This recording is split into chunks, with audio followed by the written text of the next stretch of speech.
নমস্কার বন্ধুরা, আমার চ্যানেলে স্বাগত। আশা করি আপনারা সবাই ভালো আছেন। বাচ্চারা যখন সবজি খেতে চায় না, তখন কিন্তু আমরা নানাভাবে ওদের সবজি খাওয়ানোর চেষ্টা করি। তো সেই রকমই একটি প্রচেষ্টা আমার এই আজকের রেসিপি। তো আমি এখানে নিয়েছি কিছুটা মুগ ডাল আর নিয়েছি পেঁপে। অর্ধেকটা পেঁপে আমি গ্রেট করে নিয়েছি, আর 3 চামচ মতো মুগ ডাল আমি 2 ঘন্টা মতো ভিজিয়ে রেখেছিলাম। তারপর ভিজিয়ে যাওয়ার পরে এটাকে আমি পেস্ট করে নিয়েছি। এবার ওই গ্রেট করা পেঁপের সাথে মুগ ডালের পেস্টটা দিয়ে দিলাম। দিয়ে দিচ্ছি স্বাদ অনুযায়ী লবণ আর অল্প একটুখানি হলুদের গুঁড়ো। আপনারা চাইলে একটু আদাও এর সাথে দিতে পারেন। তো ভালো করে মিশিয়ে নিচ্ছি। এবার দিয়ে দিলাম একটু লাল লঙ্কার গুঁড়ো। বাচ্চা যদি খুব ছোট থাকে তাহলে লঙ্কার গুঁড়োটা আপনারা কিন্তু এড়িয়ে যাবেন। এবার একটা অ্যালুমিনিয়ামের পাত্রের মধ্যে আমি সাদা তেল সুন্দর করে লাগিয়ে নিলাম। আর ওই যে মিশ্রণটা রেডি করে রেখেছিলাম, ওই মিশ্রণটা এবার ওই অ্যালুমিনিয়াম পাত্রের মধ্যে দিয়ে দিলাম। তো আমার কাছে এই রকম অ্যালুমিনিয়ামের পাত্র ছিল, আমি তাই এটা ব্যবহার করলাম। আপনাদের কাছে যদি কেক টিন থাকে সেটাও ব্যবহার করতে পারেন, বা যদি কোনো টিফিন কৌটো থাকে সেটাও কিন্তু করতে পারেন। সুন্দর করে হাত দিয়ে এটাকে সেট করে নিলাম। অন্যদিকে একটা কড়াইতে জল গরম করতে বসিয়েছি, তার মধ্যে একটা রিং দিয়ে দিলাম। দিয়ে এবার ওই মিশ্রণের পাত্রটাকে দিয়ে একটা ঢাকনা চাপা দিয়ে দেবো। লো টু মিডিয়াম ফ্লেমে 10 থেকে 12 মিনিট এটাকে হতে দেব। 10 থেকে 12 মিনিট পরে ঢাকনাটা খুলে নিচ্ছি। এখন কিন্তু বেশ খানিকটা ঠান্ডাও হয়ে গেছে, আর এটা একদম ঠান্ডা হয়ে যাওয়ার পর আমি এটা নামিয়ে নেব।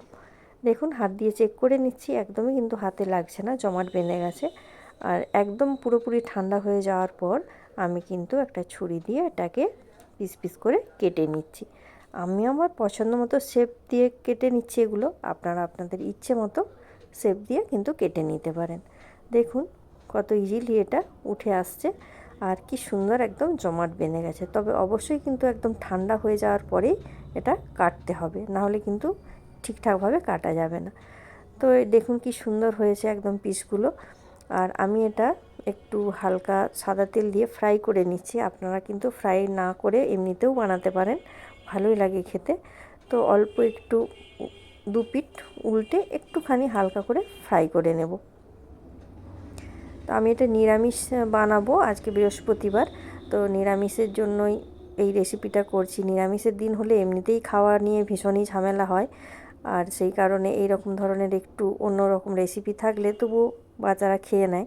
তো দেখুন আমি ভেজে তুলে নিয়েছি।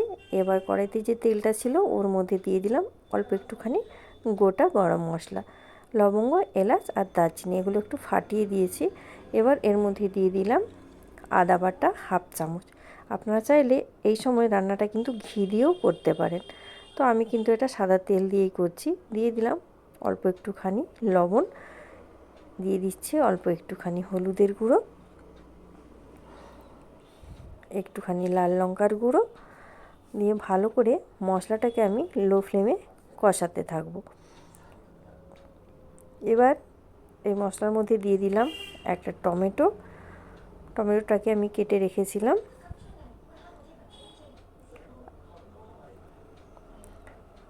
দিয়ে দিচ্ছি জিরের গুঁড়ো হাফ চামচ, ধনের গুঁড়ো হাফ চামচ। অল্প একটু জল দিয়ে মশলাটাকে এবার ভালো করে আমি কষাতে থাকবো। মশলাটা থেকে যখন তেল রিলিজ হয়ে যাবে, এবার দিয়ে দিলাম এর মধ্যে জল। আমি এখানে কিন্তু গরম জল ব্যবহার করলাম। জলটা দিয়ে একটু ফুটে যাওয়া পর্যন্ত অপেক্ষা করব। এই সময় কিন্তু আপনারা লবণটা চেক করে নেবেন। আর যেহেতু রান্নাটা নিরামিষ, একটু কিন্তু চিনিও এর মধ্যে দিয়েছি, তো ভিডিওটা কিন্তু স্কিপ হয়ে গেছে, তাই বলে দিলাম। দেখুন ফুটে ওঠার পরে এই যে ধোকাগুলো বানিয়ে রেখেছিলাম এগুলো আমি এর মধ্যে দিয়ে দিলাম। আমি এটা একটু ভেজেছি বলে একটু বেশিক্ষণ ফুটিয়ে নিচ্ছি। আপনারা যদি না ভেজে করেন তাহলে কিন্তু গ্রেভিটা ফুটে ওঠার পরে এগুলোকে দিয়ে একটু নাড়াচাড়া করে গ্যাসটা অফ করে দিতে হবে। তো দিয়ে দিলাম অল্প একটুখানি গরম মশলার গুঁড়ো আর একটুখানি ঘি। যেহেতু নিরামিষ রান্না একটু ঘি গরম মশলা দিলে ভালোই লাগে। তো রান্নাটা একদম রেডি, আমি এটা সার্ভ করে দিলাম। আমার এই রেসিপি যদি আপনাদের ভালো লেগে থাকে অবশ্যই কিন্তু বাড়িতে ট্রাই করবেন, কমেন্ট করে জানাবেন আমার এই রেসিপিটা কেমন লাগলো। নতুন বন্ধু হয়ে থাকলে চ্যানেলটি সাবস্ক্রাইব করার অনুরোধ রইল। প্রত্যেকেই ভালো থাকুন, ধন্যবাদ।